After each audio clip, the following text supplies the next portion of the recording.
It's a plan that could mean the removal of up to 18% of the Bronx's bus stops while potentially adding a new BX25 route that would link Co-op City in the East Bronx to Lehman College on Bedford Park Boulevard while adding new bus lanes and more. All this with the goal of speeding bus service for borough residents.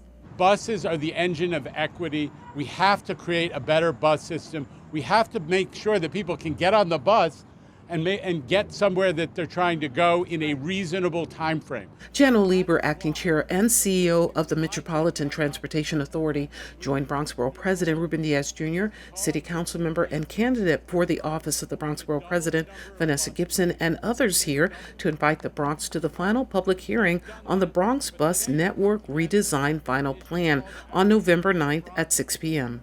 The plan is a critical step towards bringing better, more reliable, and faster bus service to the 635,000 Bronx bus customers.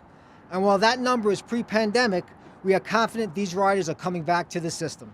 According to data by the MTA, buses moved at an average pace of 7.4% in 2020, down from 7.5% in 2019, when the average daily ridership was 416,000 compared to 268,000 in 2020. Cipriano shared the public hearings, with the last one in fall of 2019, do make a difference. After receiving feedback from the public, community, and elected officials, and reassessing existing conditions, we determined that the BX28 and BX34 route alignments would go back to the original way they were. Borough President Diaz Jr., among other leaders here, called the agency responsive. Almost every single time when we went to transit, when we went to the MTA, and we said, these are our concerns, they said, we hear you, and they changed it.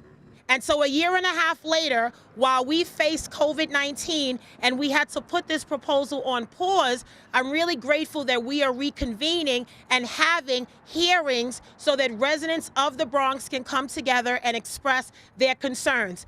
Speaking from Archer Avenue and Parsons Boulevard in Queens at the launch of their bus pilot program, New York City Commissioner for the Department of Transportation, Henry Gutman, shared his agency's commitment to work with the MTA in their goal to improve service citywide. Buses are the workhorses of our mass transit system, and particularly in underserved communities where there isn't a subway and there isn't going to be a subway.